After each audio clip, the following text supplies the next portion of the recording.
Hello everyone, હું ફરીથી આવી ગયો છું એક નાનકડો ટ્રેનિંગ વિડીયો લઈને. તો આ ટ્રેનિંગ વિડીયોની અંદર આપણે જોઈશું કે કઈ રીતે લેબ ઇશ્યુની એન્ટ્રી તમે કરી શકો છો. તો લેબ ઇશ્યુની એન્ટ્રી કરવા માટે આપણે સૌથી પહેલાં જઈશું લેબ ઇશ્યુ રિસીવ મેનુની અંદર.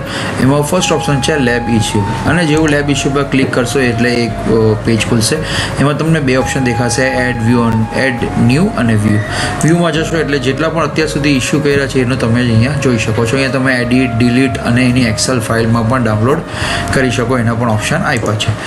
હવે આપણે જઈએ એડ ન્યૂ, નવી એન્ટ્રી કરીને જોઈએ. તો એમાં આવશે ડેટ સૌથી પહેલાં, પછી છે લોકેશન. તો લોકેશનમાં તમે કંઈ પણ જે પણ તમારું લોકેશન હોય એ લોકેશન તમે અહીંયા ટાઈપ કરી શકો છો. લોકેશન ટાઈપ કર્યા પછી પાર્ટીનું નામ જો લિસ્ટમાં હોય તો તમે અહીંયાથી સિલેક્ટ કરી શકો છો, અને ન હોય તો તમે એડ ન્યૂ પર ક્લિક કરી અહીંયા એની એન્ટ્રી નાખીને સબમિટ કરશો એટલે સબમિટ થઈ જશે. પછી કન્વર્ઝન રેટ છે, કન્વર્ઝન રેટ તમારો જે હશે તે આપણે નાખી દેવાનો.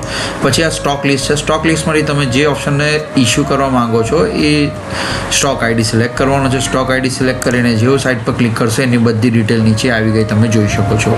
ઠીક છે, અને જેવું તમે સબમિટ કરશો એટલે એ તમારું ગ્રેડિંગ ઇશ્યુમાં સબમિટ થઈ ગયું. હવે વ્યૂમાં જઈને જોઈશે તો આપણે જોઈ શકીએ છીએ આ વ્યૂની અંદર તમારી એન્ટ્રી આવી ગઈ છે, મુંબઈ હાર્દિક ભાવસાર.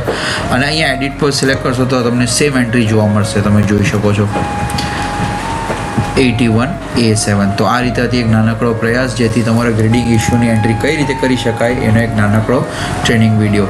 તો thank you very much. I hope તમને સમજમાં આવી ગયું છે. હવે મળીએ એક નવા વિડીયો સાથે કંઈક નવું શીખવા માટે. Thank you very much.